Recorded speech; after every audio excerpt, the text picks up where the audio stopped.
Elle doit aussi faire face aux attaques des autres ordres religieux, jaloux de sa puissance. Un livre qui circule sous le manteau scandalise l'opinion. On y trouve un ensemble d'instructions secrètes données aux jeunes jésuites. Comment faire main basse sur la fortune des riches veuves? Comment influencer les princes et s'emparer du pouvoir? Ce livre, Monita Secreta, est un faux, mais il alimente encore la haine envers la congrégation. L'un après l'autre, les grands souverains d'Europe finissent par chasser la compagnie de leur royaume. Le 21 juillet 1773, c'est le pape lui-même qui ordonne sa dissolution. Tous les collèges jésuites doivent fermer.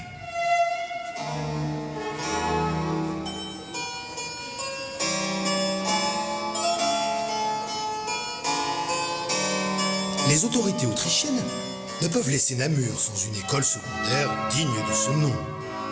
En lieu et place du collège, elles instaurent l'école royale, plus en phase avec la philosophie des Lumières. Rompant avec les rigueurs de l'enseignement jésuite, elles prônent une pédagogie basée sur l'amour de la vertu et la promesse de récompense, plutôt que sur les châtiments et la délation entre élèves. Le latin y tient moins de place, la géographie, les mathématiques, le français et l'histoire sont davantage mis en avant. Un beau projet, mais qu'en est-il dans la pratique? Les professeurs adhèrent-ils à ces directives venues d'en haut? Pour commencer, il faut renoncer à une vieille habitude, les punitions corporelles. Une pratique bien ancrée dans les mentalités, que certains éprouvent toutes les difficultés du monde à oublier. Malgré les beaux discours des philosophes, le spectre du jésuite fouettard rôde encore sous les arcades.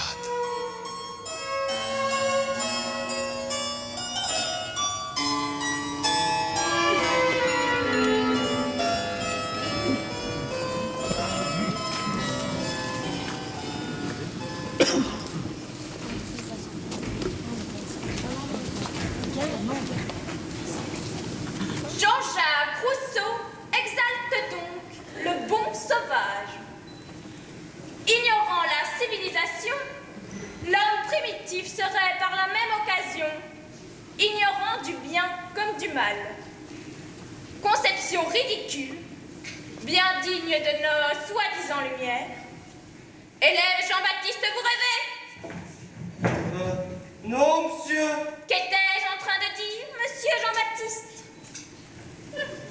C'est bien ce que je pensais. Vous rêviez. Est-ce que, par hasard, je vous aurais autorisé à rêver en cours ce matin? Et maintenant que j'y pense, j'ai jamais autorisé qui que ce soit à rêver en cours. Non, monsieur. Quelle punition mérite l'élève qui rêve en cours, monsieur Jean-Baptiste?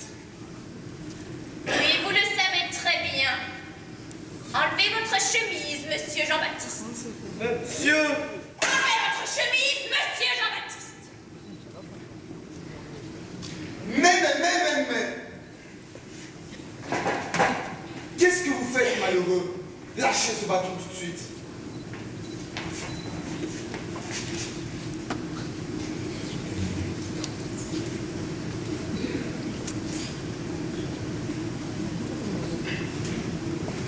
Nous ne sommes pas des jésuites tout de même.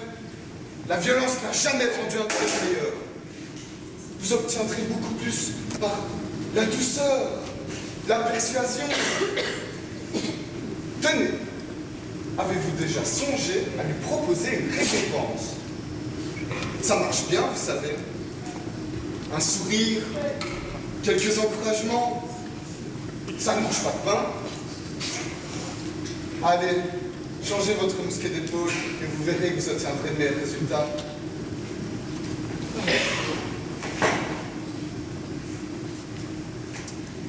Très bien. Reprenons. L'amour chez Rousseau. L'amour. Le vrai triomphe de la beauté, nous dit Rousseau, est de briller par le même, sans apparat ni artifice.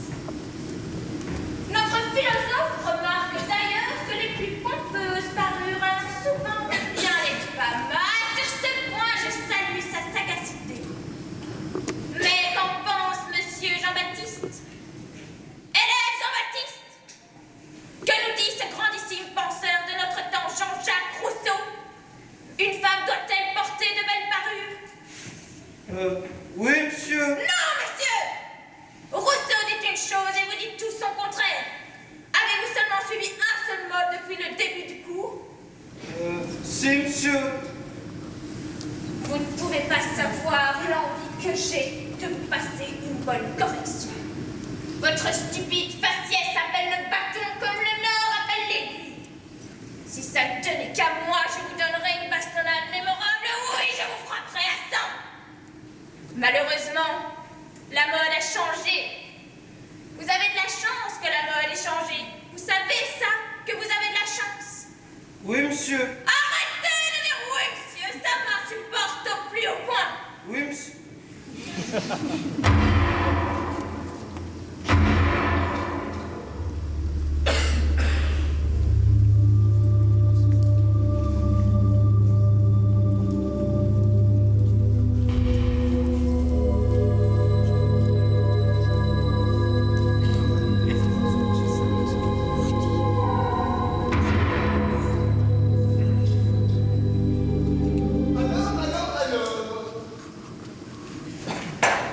Tout le monde baigne dans la tendresse?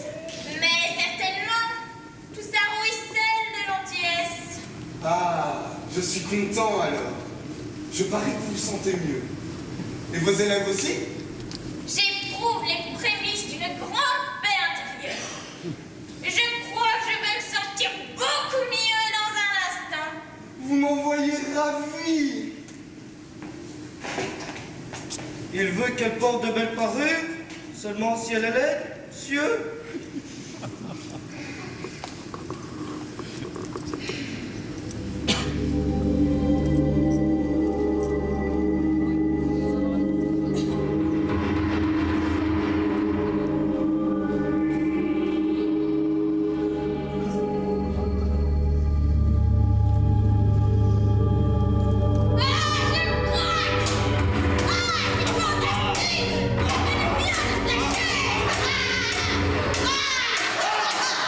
Je vois ce que c'est. Allez, dehors, le fêtard, on n'a plus besoin de vous ici. Comme on voit, entre profs à l'ancienne et adeptes de la nouvelle pédagogie, le Collège Royal peine à trouver son style.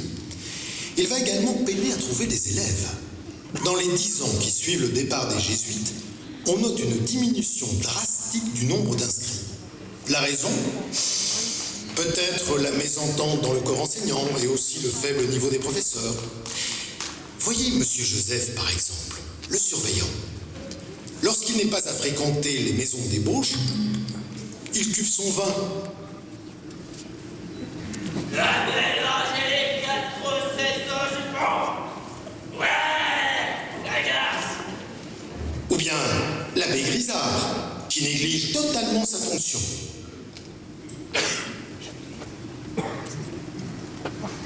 Ou Denisot, le professeur de grec, qui en sait beaucoup moins que le plus sot de ses élèves. Pas étonnant que les élèves ne le prennent pas au sérieux. Voilà, j'arrive. Bon, où ai-je mis encore? Je suis en retard. Une affaire urgente arrive. Voilà.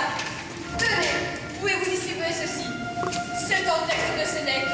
Vous verrez, il est assez facile à traduire. Et là, en retard. Bon, je vous laisse. Je reviendrai tantôt corriger vos travaux. Encore les élèves, là. Attention.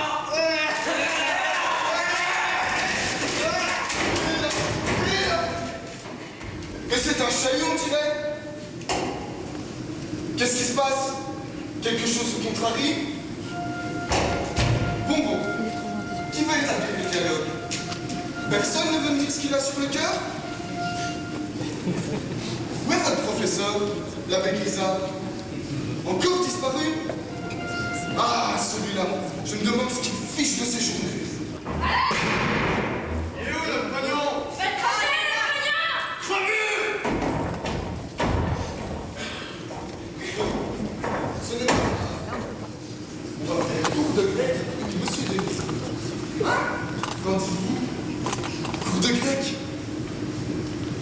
Oh bon non! Ah non. Bon. Ce n'est pas grave. Que direz-vous d'une récompense alors? N'oubliez pas que la cafetière en argent du meilleur élève est toujours en jeu cette année. Ce serait trop bête à cause d'un petit chahut, pas vrai? Hein? La cafetière en argent? Ce serait magnifique, je vous dis. À qui vous tire mon argent? Allez, Laissez-moi faire, je tape dans le tas. à vous, couchez. Eh, que dalle, je vous bâton. Ça fait longtemps pour aller enlever le tambour et le coup. Mais c'est pas possible. Je suis entouré fou, moi, ici. Il faudrait voir ne pas démolir la réputation de l'institution, voilà. Mais taisez-vous, ce n'est pas fini. Eh oui, les temps sont durs en 1775, d'autant qu'il y a de la concurrence. D'anciens jésuites se sont installés à leur compte comme professeurs indépendants. Beaucoup de parents se sont laissés convaincre de leur confier leur progéniture. Les bonnes vieilles recettes ont encore leurs adeptes. Heureusement, cette éclipse dans l'histoire de notre belle école est de courte durée. 10 ans plus tard, notre futur Athénée a déjà retrouvé toute sa splendeur et par la même occasion, ses élèves volages qu'il avait abandonnés. Et puis déjà, voici la chute de la Bastille.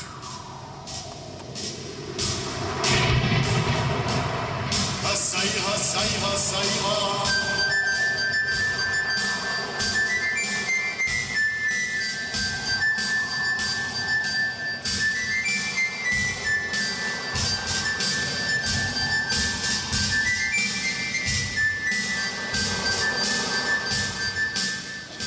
Pendant 20 ans, nous sommes sous domination française. L'école devient républicaine. Pour la première fois, les professeurs ne sont pas des religieux, mais des laïcs. Un changement fondamental qui se traduit aussi dans les programmes de cours. Au menu, les sciences, l'histoire, le dessin tiennent le haut du pavé. Les valeurs républicaines remplacent l'instruction chrétienne.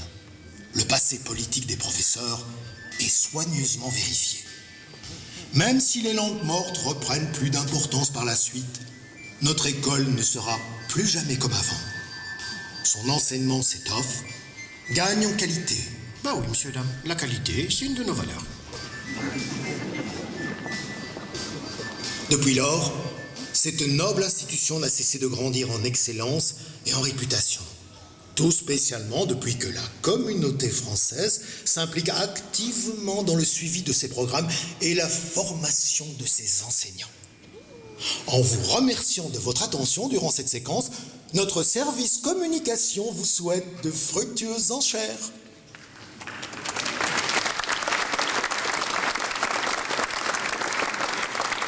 Eh bien voilà, je pense que nous allons maintenant pouvoir mettre aux enchères ce sympathique petit fouet. Mis à prix pour cette splendide antiquité qui peut encore faire bien des heureuses, 250 €. Et déjà une première offre, madame. Non?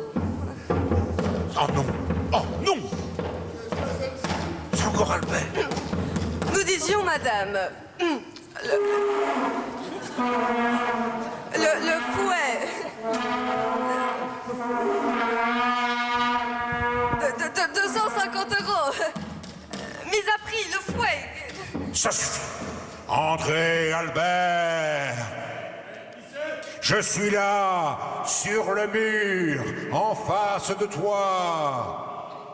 C'est très vilain d'embêter les gens, Albert.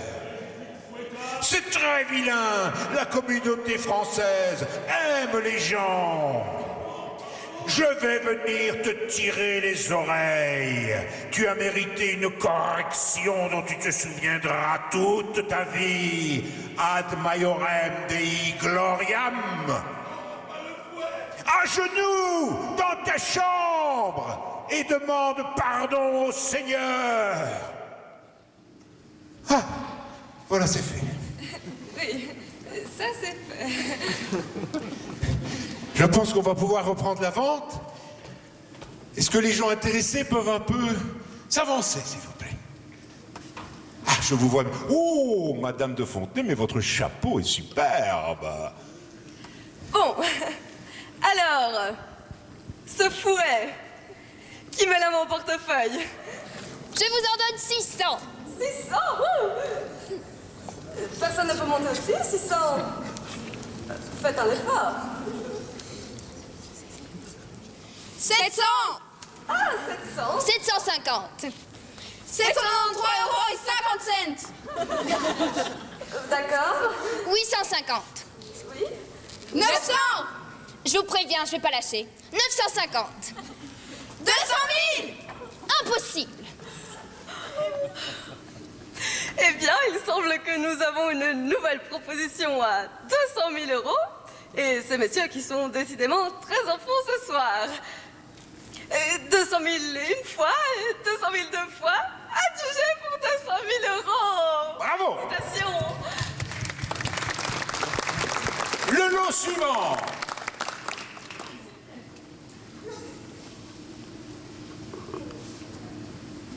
Je vous en prie.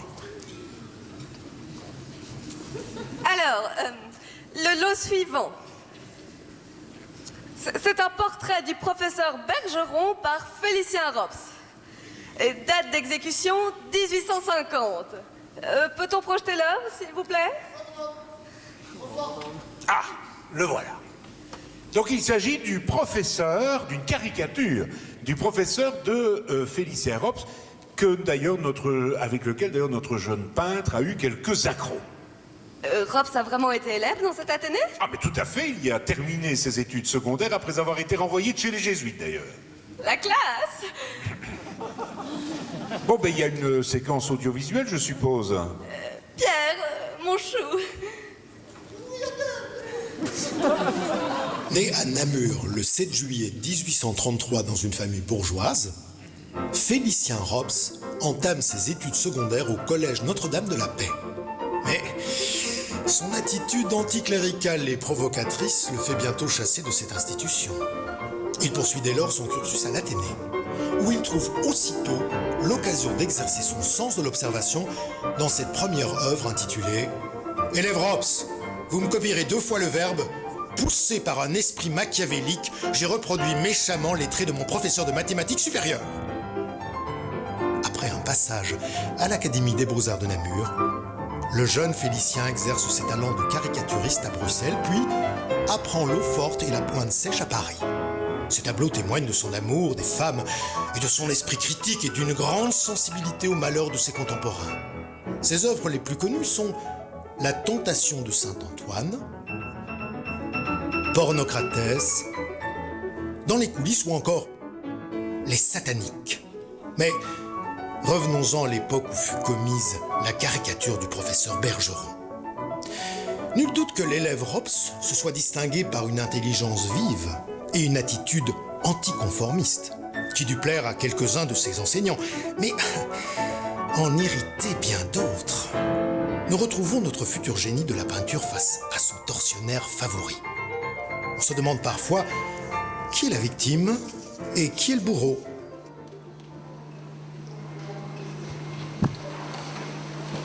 Si autoritates, patronorum, idioticis valent, ab amplissimis viris luci Corneli, causa defenses, si usus aperitrissimis, si ingenia ab eloquentissimis, eloquentissimis superlatif. Rops, plus de débat. Ça y est, ça recommence. Pourquoi ne veut-il pas me laisser dessiner en paix? Si studia ab abicissimis, et cum beneficis, cum Lucio Cornelio, tum maxima fameritate. Vous êtes un paresseux, Rops. Vous ne ferez jamais rien de votre vie. Pas possible. Il croit m'effrayer? Ne rien faire, mais je ne demande que ça, moi. C'est dans le but de tout paresseux qui se respecte. Et la paresse, monsieur, c'est tout un art. C'est incapable de reconnaître un gérondif. Et vous vous permettez encore d'être inattentif. Bon, reprenons. Quae sunt igitur meae partes, auctoritatis tantae quantam in vos in me evoluistis. Il faut vraiment qu'il arrête de rentrer son nez dans son col. Je n'arrive pas à le croquer. Am ceteris aquibus et defensus ut debere pluribus video. Ego quantum ei deberam alio. Ah, ce nez, il est tout simplement incroyable. Quel monument. On dirait une cathédrale. Ou plutôt une pyramide. Non, je sais. C'est un hypogée. un tombeau enseveli sous le désert. Au bout de cette poussiéreuse galerie, il y a une grande chambre mortuaire avec des rangées de sarcophages alignés à l'intérieur. Mais leurs couvercles sont ouverts. La momie du grand Ramsès danse avec ses épouses défuntes sous le regard d'Anubis. Le pharaon salue d'une révérence et puis il couche ses femmes sur la pierre et les honore, l'une après l'autre, de son étreinte sèche et parcheminée. Oh, il s'en passe des choses pas catholiques dans le pif du père Bergeron. Je me demande s'il sait qu'il a des momies dans le nez. Oui, il le sait. Il s'amuse même avec. Eteli me succedo, Antoni, quaindon praetefecta sit auris estra, sed in animis, obium benitus ingenerit, ut plus voluptatis ex recordatione. N'empêche, un nez de cette taille, ça doit coûter une fortune à mettre en couleur. Au prix où sont les pigments. Pourtant, ce cramoisi, c'est d'un triste. Ça mériterait bien une touche plus joyeuse. Je ne sais pas ce qui me retient.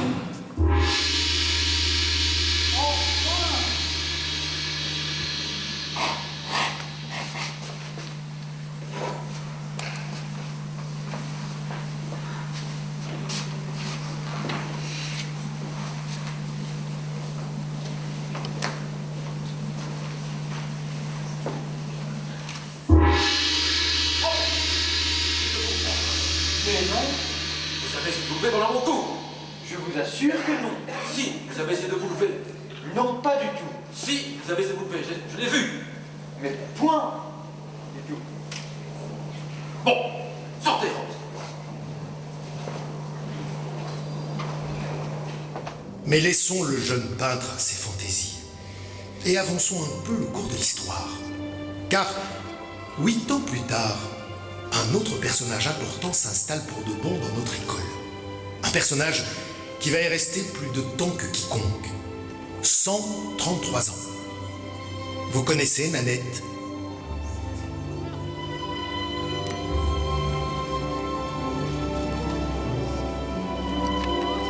Dans le courant de l'année 1857, l'État belge fit planter dans la cour de l'école 4 pousses d'acacia. Une seule survécut aux rigueurs des hivers. Au fil des ans, ce tronc noueux grandit, s'épanouit et devint l'âme de notre communauté scolaire. Nanette. Nanette, désormais, nul ne pouvait devenir un véritable Athénéen sans l'avoir d'abord honoré d'un baiser. Ce rituel initiatique très particulier, des générations d'élèves l'ont accompli avec fierté. Quel dommage que Robes l'ait manqué de peu. Lui qui aimait tant les grandes dames, quel portrait il aurait pu faire de notre Nanette.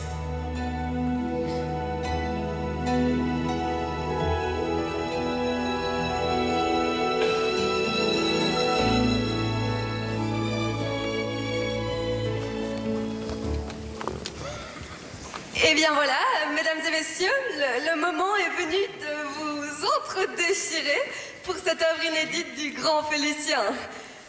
Si vous avez toujours rêvé d'avoir un Robes dans le salon, c'est le moment jamais de vous lâcher. Ça fait bizarre ce calme, non? Ne vous inquiétez pas, vous nous l'avez calmé, il ne reviendra plus. Qui vivra vers